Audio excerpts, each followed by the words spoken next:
Hello and welcome to episode 58 of the Dynamo Football Book Club.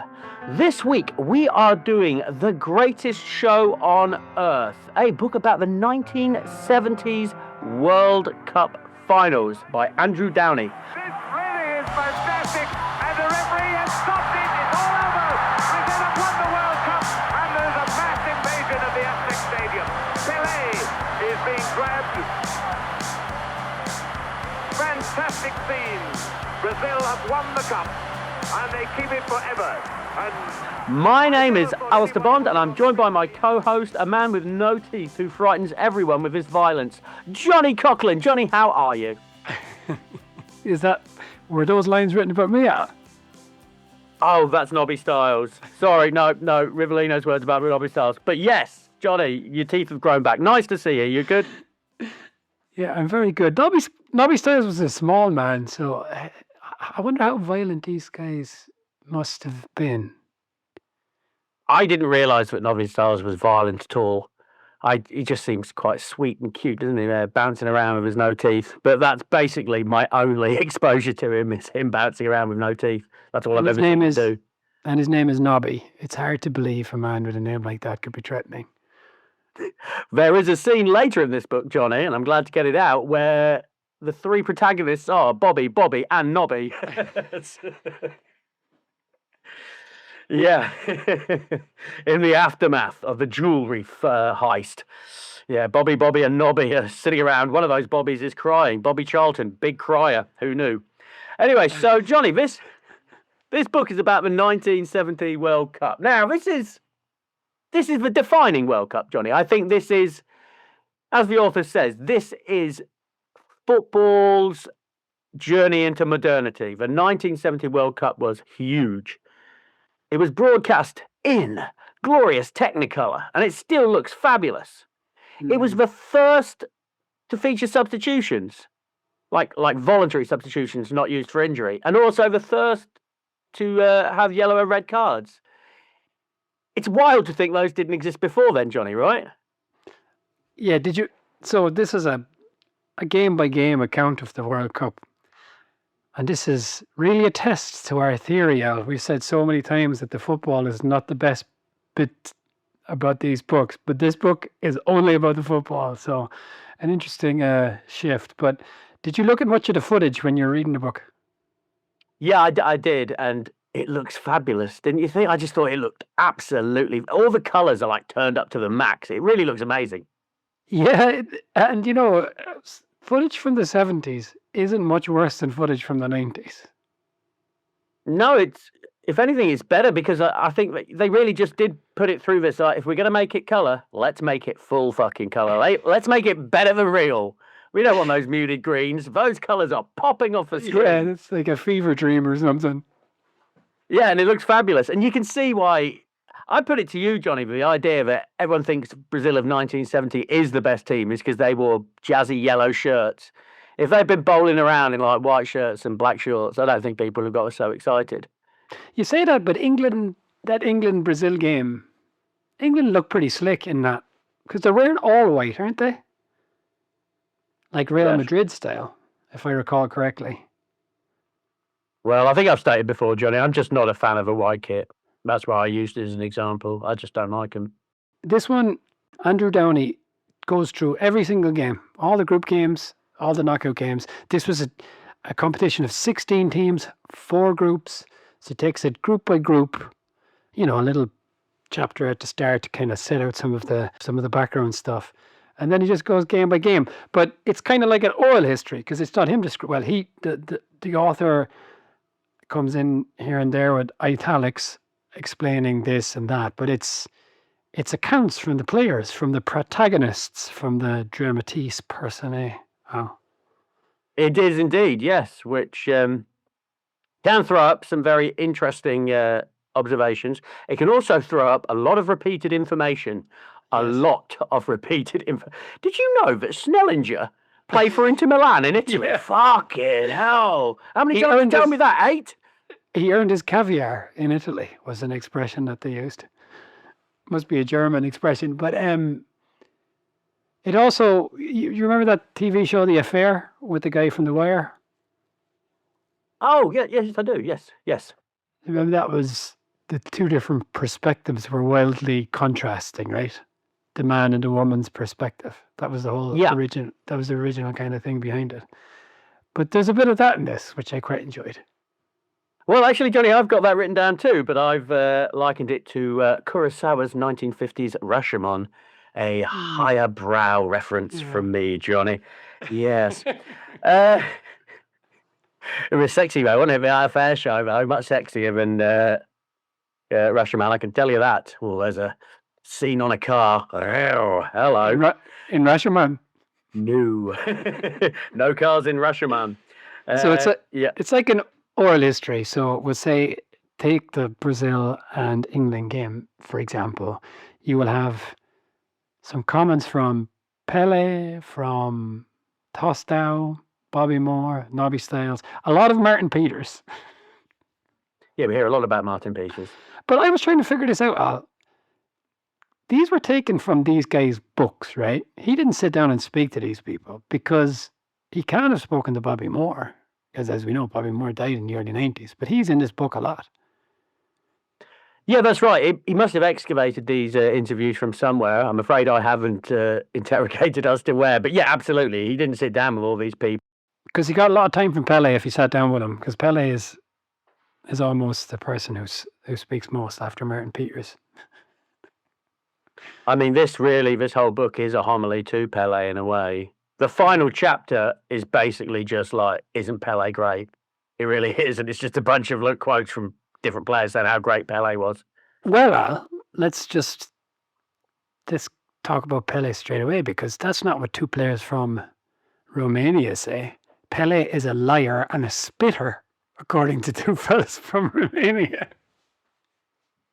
I think that comes across as, he is referenced as being very hard, but normally most people actually talk about that with some admiration. There's one point where he elbows some lad in the forehead and really gives him a crack.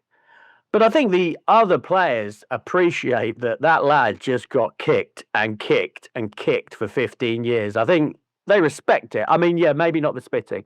Yeah, the spitting is a bit different. And so one of these Romanian guys said that Pele was a liar because he was kind of, he'd go down and he spat. The Romanian fella said, he spat on me, so I spat at him back. Which is one way of dealing with it. But yeah, you said that he elbowed a fella in the forehead, but the fella who's Uruguayan said that he elbowed him in the eyeball. And he said that, actually, this is what happened. Uruguay this was in the semi-final, Brazil versus Uruguay. And Uruguay were from a Uruguayan perspective, they were tough but fair. From a Brazilian perspective, they were dirty. And Pele said that he anticipated this fella was coming along to give him a nasty kick. So he elbowed him in the eyeball, according to the Uruguayan guy. And then the ref gave Pele a free kick. Well, it's Pele, isn't it? Of course it is. But that's because Pele says he saw the intent in the Uruguay drives. Yeah, he elbowed him. It was self-defense. It was like a Minority Report sort of thing. Like, I saw a crime coming. And thankfully, Pele managed to stop that crime in time, but I still know your intent.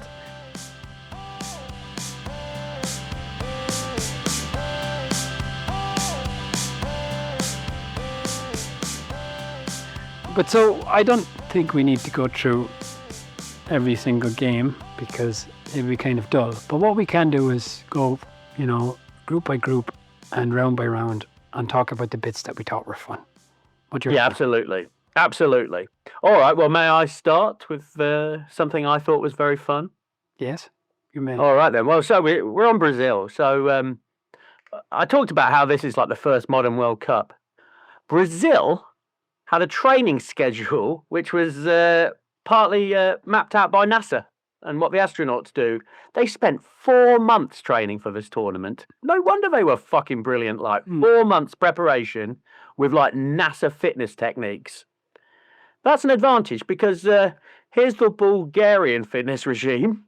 The Bulgarian players were allowed 600 millilitres of water per day. That's less than 2 cans of Coke, playing in fucking Mexico in the summer. What were they thinking? The lads said, "Oh, we just got a lot of cramp," but they wouldn't allow us more water.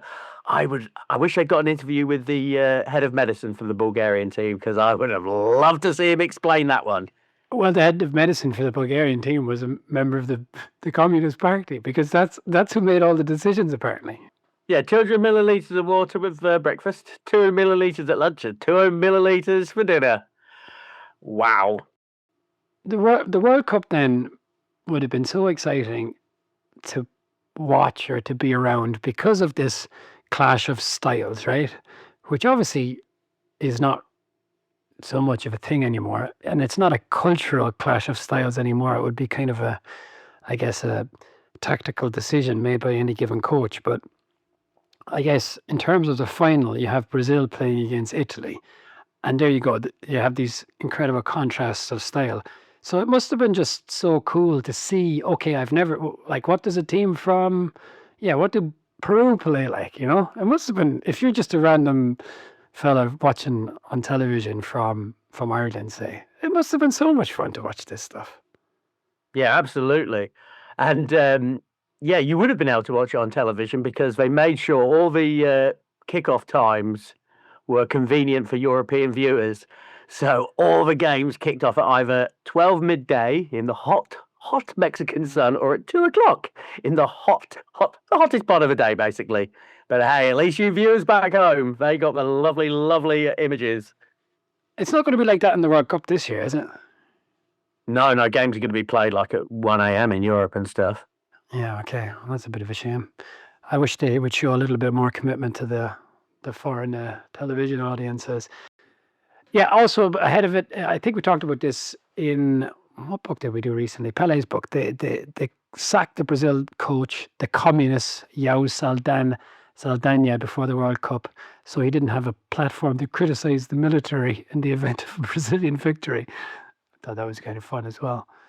And one of the big, of course, we know this, Al, because you read a book about it and I read the wrong one, but this is the El Salvador World Cup. El Salvador they're in Group A. El Salvador had beaten Honduras. This is the football war, the soccer war, and then they went to the World Cup. And boy, did they represent the El Salvadorans proudly. What was their record, Al? Do you remember? Three defeats. They lost 3 games. All games. And Mexico and the USSR went through from that group. Mexico being the host, and of course USSR being the Soviet era, Russia and the rest of the Soviet states.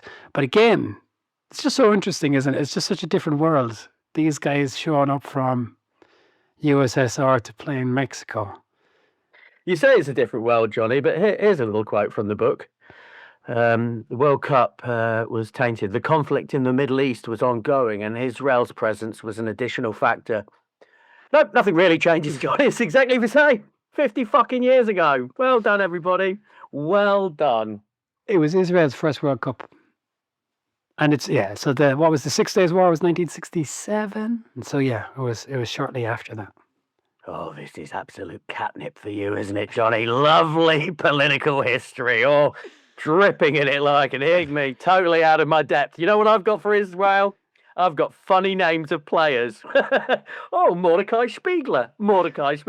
Shmuel Rosenthal. Imagine a little baby. What's his name? He looks like a little Shmuel. That's what I've got, Johnny. Yep, you're a better man than me. No, I don't think. I think that Shmuel bit was much more interesting than what I said. Little baby Shmuel. Little Shmuel Rosenthal. Okay, how about this? Brazil versus England. So that famous game with the Bobby Moore tackle is in the groups. And how it was perceived in Mexico was Brazil versus England, angels versus devils, haughty Englishmen versus the slick Samba Salazar. And the Mexicans, apparently, they just love the Brazilians to the point where they surrounded the English hotel the night before and made so much noise that poor old Gordon Banks didn't get to sleep until 4 a.m. Yeah, just look at Gordon Banks. Gordon Banks was not a night owl. Yes, Johnny, this was very sobering to read as an English person because it just really did convey how very fucking unpopular we are. Right, for a start, I used to live in Brazil. I had a Brazilian girlfriend, and I once said to her, which country does Brazil hate the most? Unequivocally, Mexico. We hate Mexicans. We hate them so much. So, okay. This country that Brazil hates most, yet still the Mexicans absolutely loved the Brazilians in comparison to the English. And okay, I get that, Latin American, there's a kinship there. When England played Germany, 25 years only after the Holocaust, still, no, come on, Germany, you fucking heroes, you good guys. The whole fucking stadium was pro-Germany. It's like, what did we do? What did we do? We imported fish fingers? Look what they did. But no, yeah, unequivocally, the Mexican hosts were anti-England all the way through. Everybody hates England. Oh. Yeah, it really did. It really did come across. So I watched a good bit of that, the highlights of that Brazil and England game. And when you're reading this book, first of all, I can say, initially it's kind of this oral history, and I was like, oh God, this is going to be a real slog. But that wasn't how I felt it was in the end. As you say, it could be pretty repetitive, but with YouTube in your pocket, this makes for some pretty fun stuff. So they mention whatever it might be, and you just whip out your phone. And so to give you an example, in the Brazil Uruguay game, they go down to Uruguay in the semi-final, and then they equalise, and Tostan, I think is how you pronounce that, he plays a pass from the wing for Jairzinho's equalising goal. Have you seen that goal? No, I don't think I watched that one. Such a because it's described by one of the Brazilian subs. I think his name was Aldo. He described it as a divine pass, the best piece of football he's ever seen, or something to that effect. So I went and I looked at this pass, and it is a really beautiful pass. As in, the guy has it on the wing. He receives it from Jairzinho. Jairzinho kind of charges into the wing, and the guy passes it around the defender right onto Jairzinho's foot. Now, it's not like you've never seen a pass like that, but yeah, you could, more often than not, that is a missed pass. It was at a funny angle, and Jairzinho had to finish from a tricky angle. It's a beautiful goal. But yeah, with YouTube, this is a fun book, man. This is a whole pile of fun. Well, and that's what you say as well, Johnny. And like a pass like that, imagine if you're watching that in 1970, when you're used to an absolute dirge of football being people just clogging each other on a muddy pitch, and then you're watching these beautiful lads spraying the ball around, cutting each other open. It must have been thrilling. I mean, that's what, like you said there, Johnny, sometimes this book could get quite repetitive, and sometimes I thought to myself, well, if you haven't got a story to tell, don't try telling it, which I felt with some of them. But as you say, my general goodwill towards this particular World Cup just dragged me through, and it did in the end make it a decent read. Yeah, and I would say for people who are interested in World Cups and that kind of, this is a book that you don't have to read from cover to cover. You could kind of dip in and out, so when we'll say the group stages, yes, dip out, move on. Exactly, yeah. But yeah, it is fun. It is fun. But okay, well, we just skipped the group stage. Yeah, well, the group stages were, fairly. I mean, one of the main characters in this book is Montezuma, yes, and his revenge. There is a lot of diarrhea in this book. A lot. I actually thought that this book could have been called Montezuma's Revenge, which would be a funny name for a World Cup book, but I believe that's politically insensitive now, and we're not meant to call it that. Well, I guess. But it was still okay in the 70s. But yeah, there is a lot of people fall foul. The Swedish doctor took a salad bullet for the Swedish team. Just like one rogue beer here and there will fucking cripple you, eh? I mean, England got knocked out because Gordon Banks drank a beer and then shit himself white. But just on England, and again, so I mentioned the Brazil game. Why that was so crucial, England and Brazil were in the same group, but the prize for winning that group was remaining at sea level. And that was Guadalajara is where that game was played, and whoever won that game would remain in Guadalajara. And Brazil remained there up until the final. So they played all of their games in the same place. Whereas everyone else, including Mexico, were like going up and down. And like you said, there was teams that were there for weeks and months ahead of time to get used to the altitude.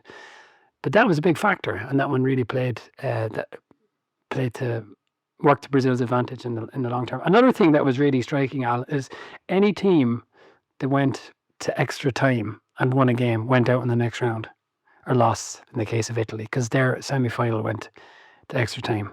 But that happened 3 times, and each time that had such an impact. Well, I mean, that's a contrast with modern football, isn't it, now? Because if a game goes to extra time, it's like, oh, God, just get on with it. Move to penalties already. But not in them days. Extra time were fucking brilliant, right? None of that cagey shit you have now. People were going for it. Because it went to lots. It would have been lots.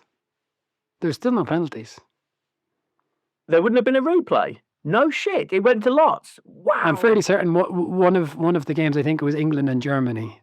Our old friend Martin Peters, I think it was. That went to England and West Germany rather. That went to extra time, and I think I'm certain he said, yeah, this would have went to lots. Was there not if there hadn't been a winner? But fortunately, the Mexicans got what they wanted, and West Germany beat England.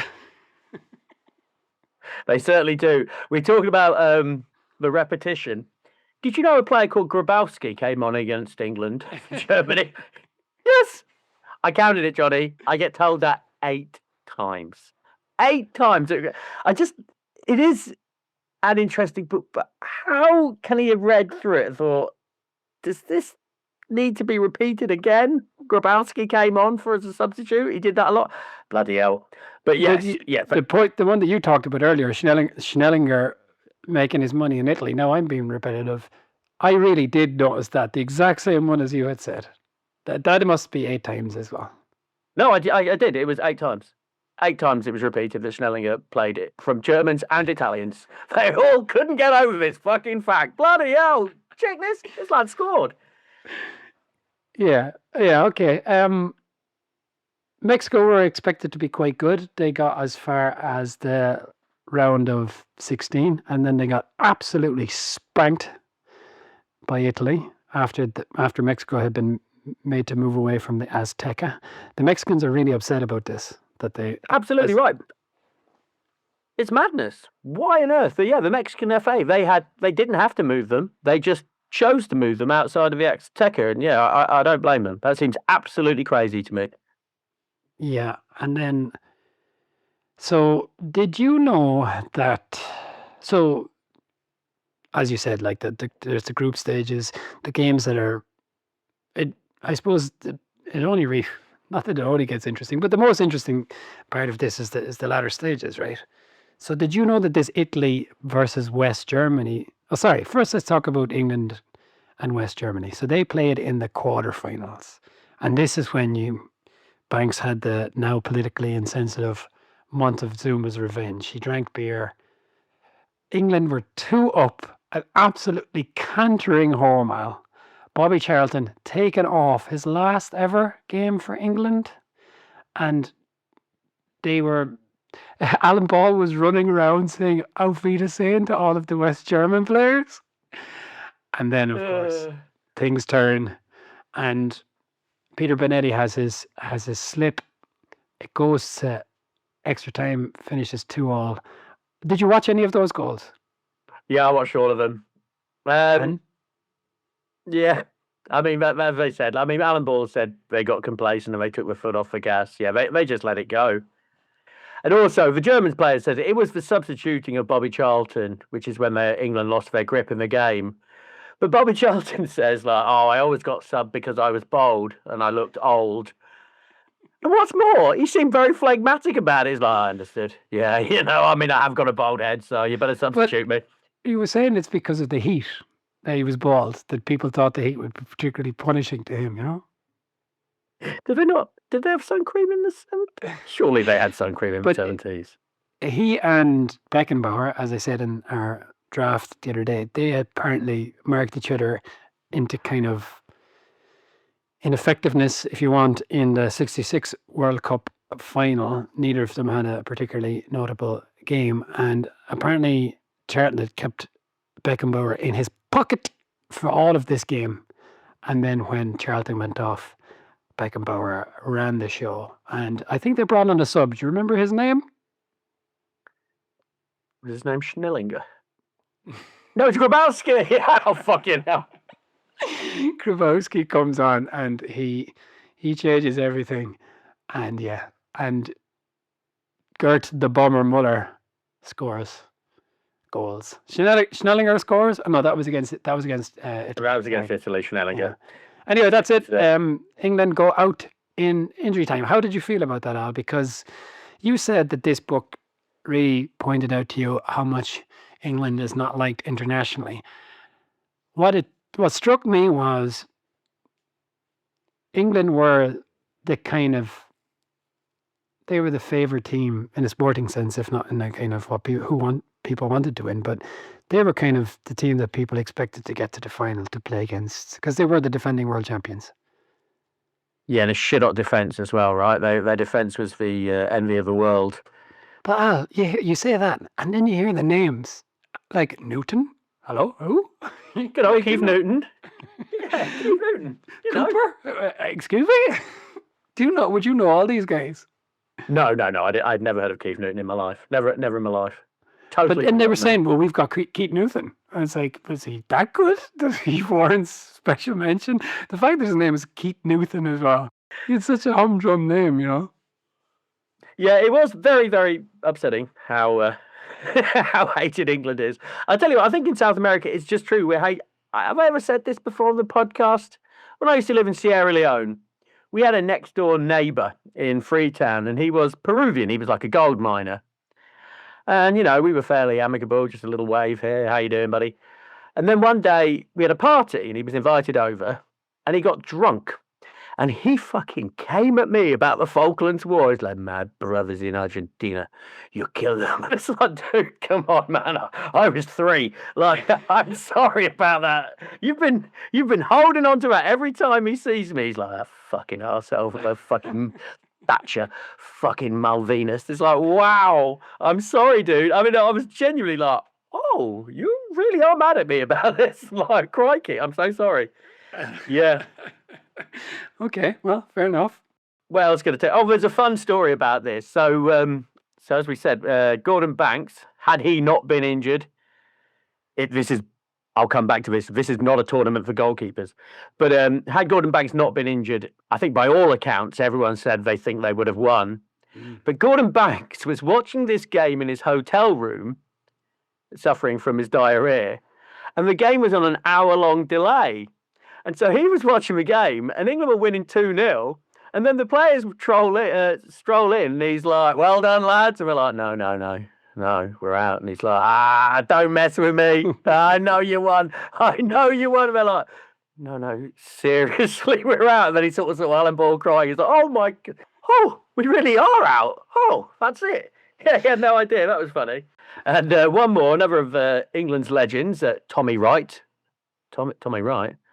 Sounds like a Second World War hero. But Tommy Wright was crying on the bus after the defeat. But he was a young man, and Alf Ramsey came up to him and said, Don't worry, Tommy, you're a young man. There's still time. There's another World Cup in 4 years. He's like, there's no beer on the bus. Hey, lovely stuff. But another man crying on the bus to fast forward was Pele, crying on the way to the final, hiding his tears, saying that he couldn't be seen by the other players crying because they would be so spooked by seeing the great Pele nervous. So he pretended that he dropped something and he was just looking down, hunkered over, weeping into his lap. Well, it worked out all right for him. I did notice that a bit. Like, it seems an extraneous detail he didn't need to put in. I think he always wants to really humanise himself, Pele. See, even the great king of soccer, he has his nerves. Even I, Pele. I have nerves. I don't have a limp dick, but I do have nerves and I will cry. I will cry. I've become quite fond of Pele of late. He's kind of like an avuncular character with kind of, what is it you said? Certain Certain Hormones. certain hormone. Troublesome hormones. Yeah. Okay, so Italy and West Germany.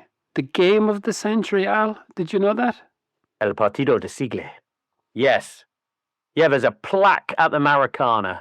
No, rather, at the Azteca to commemorate that game was played there. So wonderful was the game. 4-3. Did you watch the highlights of this? Fucking hell, man. Brilliant, wasn't it? Yeah. Beckenbauer with his fucking arm in a sling. The fucking mega hero of all time. The greatest... Oh, mate, I love Beckenbauer. You've dislocated something, haven't you? We've talked about this before. No, well, it was my foot. Yeah, my ankle dislocated when you gave me that dodgy pass. But, yeah, that looked different. I wouldn't have been able to play on with that injury. Well, I dislocated my shoulder a few years ago, and I can tell you, I was not inclined to... I was playing football, in fact, and I was not inclined to play on. Can I just pipe in one more time? Sorry, I just wanted I talked about this being not a tournament for goalkeepers. The Peru goalkeeper, Brazil played Peru in the quarterfinals. And Peru are quite fancies as a team. But not the goalkeeper. That goalkeeper, every account calls him shit. All the Brazilian players call it. His name is Luis Rubinho. I feel sorry for the fucker. All the Brazilians said he was shit. And all the Peruvian players said he was shit. I just feel so sorry for this lad. Like, he was just a terrible keeper. All the Brazilian lads are not any more complimentary about their own World Cup winning goalkeeper, Felix. They all said he was crap as well. And then Felix pulled off a brilliant save, and they would say things like, "Oh, it was very uncharacteristic of Felix to make a save like that." For the goalkeeper to make that, that's not like him at all. Shocked. But yeah, okay, so it's in this Italy versus West Germany game where Schnellinger, so West Germany were losing. Italy are beating West Germany 1-0 for the whole length of the game. And then Schnellinger thought he was walking off because the game was over. He was trudging towards the sideline, but it was a corner, and they scored. He scored. Schnellinger, who, by the way, earned his caviar in Italy. And that brought it to extra time. And yeah, goal fest, 4-3. Did you see Riva's goal? It's the third Italian goal. It's a beautiful goal. Yes, I did. And then this guy Rivera messes up for the German third goal, but then he scores the winner. Italy scored a total of 10 goals in this competition, 9 before the final. So 4 of them were in this match. Bobby Moore had stayed around to commentate for TV, and he commentated on Brazil versus Uruguay, and he said he missed out on the right game. He would have preferred to have been commentating on Italy and West Germany because it was such a good game. I actually like Bobby more now than I did after we read our book last week. He does come across quite well here, and crikey, the respect everyone has for him is evident. So there's line when Banks did this famous save from Pele. He said to Banks, and I don't remember this being in his book. He went over to him and he said, "Crikey, Gordon, you're getting old. You usually hang on to those." That is a good line. That is a good line. Yeah, that was nice. Going on to that Uruguay-Brazil game, I haven't got written down the player who said it, but one of the Uruguay players was lamenting that if only they'd had Luis Suarez playing for them, they could have won that game. Yeah, he wasn't born yet, so that's hard for it's just that's such a weird thing to say. Like, England, if they just had Harry Kane and Rio Ferdinand playing for them, they would have been way better, but they didn't because, as I say, they weren't born. But this was the first time that Uruguay and Brazil played in the World Cup since the Maracanazo, 20 years later. So in 1950, it was 50, wasn't it? They lost in the Maracana, which was purpose-built for the World Cup in 1950 in Brazil. And of course, Brazil were predestined to win that World Cup, but Uruguay won it in that weird round-robin situation. It wasn't even a final, it was some kind of round-robin. But anyway, they got the win that meant they won the World Cup. And this was the first time that Brazil had the opportunity to kind of avenge that. But they were spooked, man, right? Yeah, they absolutely were. Yeah, Uruguay really is in Brazil's head.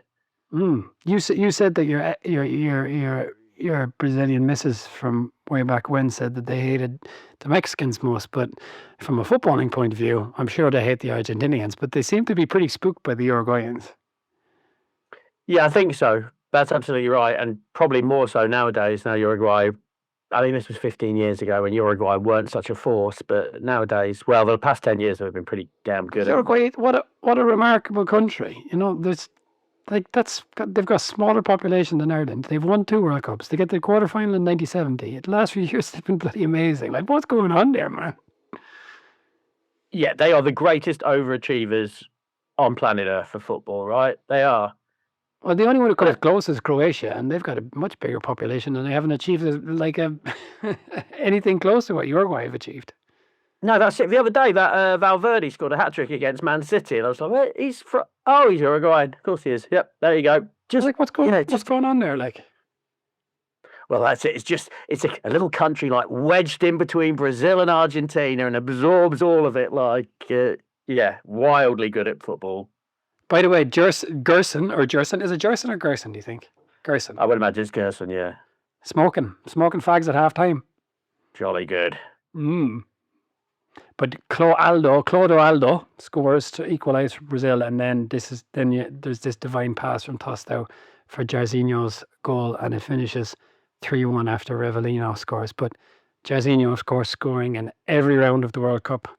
Jairzinho! That's what the Brazilian commentator says, and it's like the sexiest commentary ever. Absolutely brilliant. So then this is the showdown. Italy, Catenaccio versus Brazil, and their, what's the word they used earlier? I have it here. Batacada. The boys would just all be playing their fists against the windows on the bus and tapping on the back of the headrest. It's all this samba stuff, and they're playing their beats and they're singing along. And you really hate these guys, Al. What the hell's wrong with you, man? Football is a war, and it's not meant to be fucking enjoyed. Get out there and win. Don't do your dancing around. Fucking dancing around. Do you like when players celebrate goals? I like it when players that celebrate goals of teams that I support. Yes, I'm a big fan of that. Would you not prefer if they would just put your head down and run solemnly back to the other half and get on with it, because you're not supposed to enjoy it?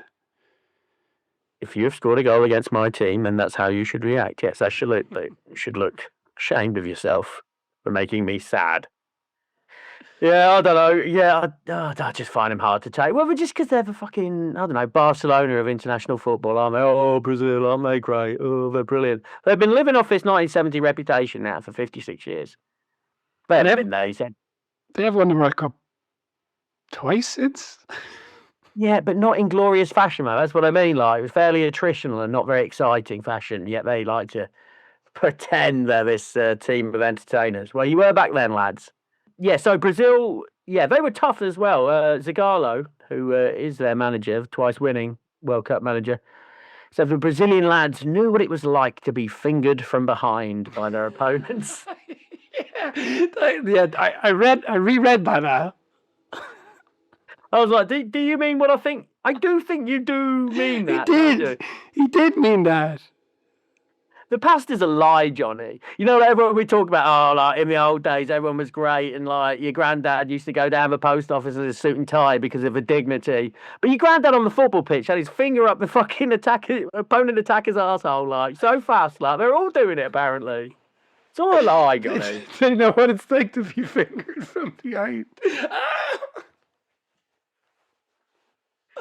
That is something else. It is something that happens in competitive sport, though, isn't it? Like, people touch your genitals, like, when you play... When I play rugby, like, it's like, people are always grabbing hold of my bollocks and shit. Like, will you stop? Thanks. Yeah, God almighty. Okay, so... the final, it's this, whatever turgid... Like, I didn't want Italy to win this World Cup reading this book. I didn't warm to them one bit. No, you're quite right. No, but Brazil are very much promoted as the heroes of this book, aren't they? But also remember that the author wrote the book about Socrates. I think he probably lived in Brazil. I think he might be something of a Brazil supporter. Yeah, a Brazilophile, if that is the right word. I'm sure it's not. Yeah, so that's it, right? I mean, the final... Brazil go up, Italy equalise, it's 1-1 at half-time, and then Like, again, Italy are tired having played 120 minutes in the previous round against West Germany. And then Brazil kind of just destroyed them in the second half, right? 4-1. And as you say, that goal. But that's because they've been training for 4 months as well. Do you think this was because Brazilian players at that time couldn't play out of the country? You could engineer it so you could get the players for 4 months, whereas a European team wouldn't have that opportunity, would they? Because the clubs would be, well, yeah, you couldn't take a World Cup starts in June. That's like taking the players in February or March, like, which you don't need them, do you, for the running? No, you got to take all the best players. That's fine. So I mean, they had that, and they, as I say, they had the NASA training as well. Yeah, Brazil were like properly modern in their football. Oh, I tell you what else is modern in this. They had a Adidas Telstar. Adidas Telstar. None of that Slazenger bullshit like served up by the English World Cup. So just 4 years in between is that Telstar ball is the kind of the black and white one with the kind of circle, the black kind of circles, is it? Yeah, like what you. So that's almost what you picture when you. Yeah, there's only 4 years between like that big orange medicine ball and like 1970s proper football. Wow, I can only imagine the difference in kicking those two things is massive. If the visual is anything to go by, like, you know. Yeah, you're absolutely right. Just you look at that Telstar football and you think I could belt that, and you look at that Slazenger ball and you think, oh, I don't know if my ankle's up to that. It just looks horrible. Yeah, everything about the football in 1970 is more appealing than it was 4 years previously. But also the footage, like you talked about this before, when we were looking at footage of the 60s for the draft or whatever last week, they just move, like certainly the 50s, but also the 60s. They're just moving at a comically slow pace, whereas that's not what Brazil in 1970 looked like. No, it looks modern. This was the invention of modern football, wasn't it? This is where it began. I think. It is. Yeah, and it'll be fun now to do the draft of the 70s next week, because then we've got the Netherlands, you know, and all of that. So things are going on. Things are getting sexy football-wise. Yeah, I think, this is arguably the best decade of all, isn't it? Really, with us with our Mount Rushmore, you got like 3 of the Mount Rushmore. Well, you got all 4 of the Mount Rushmore players are active in the 1970s. So you're saying Pele, Cruyff, Beckenbauer, and Maradona are the 4 main faces of football. It's hard to argue with that, I think. Well, you know, Ronaldo and Messi laterally, but certainly up until that point. Oh, by the way, Gerson had a very bad shot. And when he scored, he ran over and shouting in the face of whatever player used to say that to him. As somebody with a very bad shot myself, I was on Gerson's side, shall we say. I was playing with my team the other day, and we were practicing penalties, my over 40s team. And I was lining up to take my first penalty. And one of the lads says to me, "Attention, oiseau, be careful of the birds."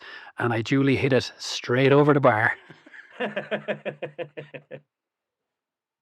Well, that's your intro for next time. A player in comparable quality to Gerson. John Coughlin. Yeah, that's it. They all get stripped to their underpants to celebrate by the crowd. Pele lost his boots. They were taken, but he had taken off his boots from the first half, so he still managed to keep them, but he didn't manage to keep anything else. Yeah, I got to say, like, they do describe their return back to Brazil. It sounds absolutely fucking exhausting. Like, they're all back in Brazil going, please, can someone just show us the bed? I just want to lay down for a little bit. Like, it sounds absolutely exhausting. They were celebrating for basically a week. Yeah, actually, imagine, yeah. And Pele not drinking, of course, all throughout. Yeah, Pele fucked off to see his missus and everyone thought he was a traitor. Come on, Brazil.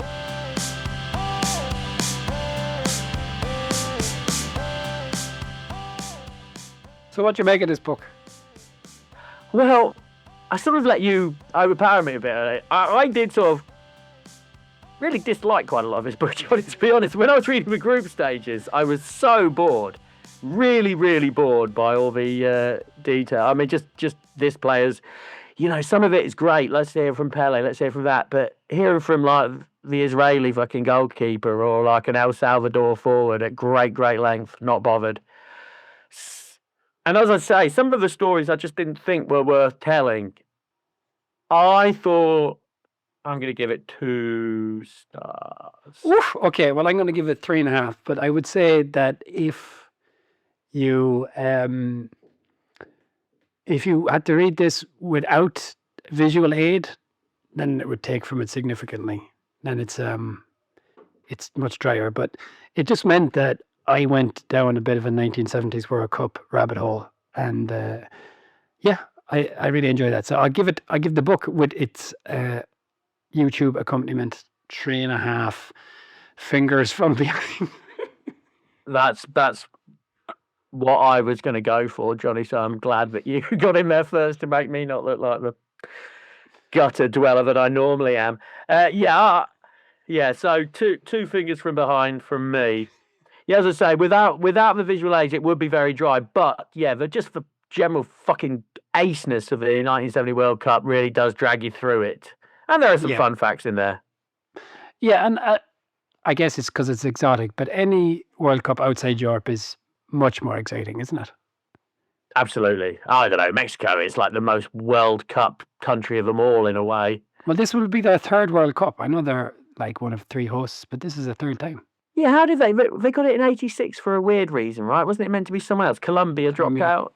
Colombia pulled out, too. So next week we'll do a 70s. We'll do a 70s draft, and then we'll know what book we're doing the following week. So thank you very much, folks. Thanks, Al. Yeah, okay. We'll chat to you soon.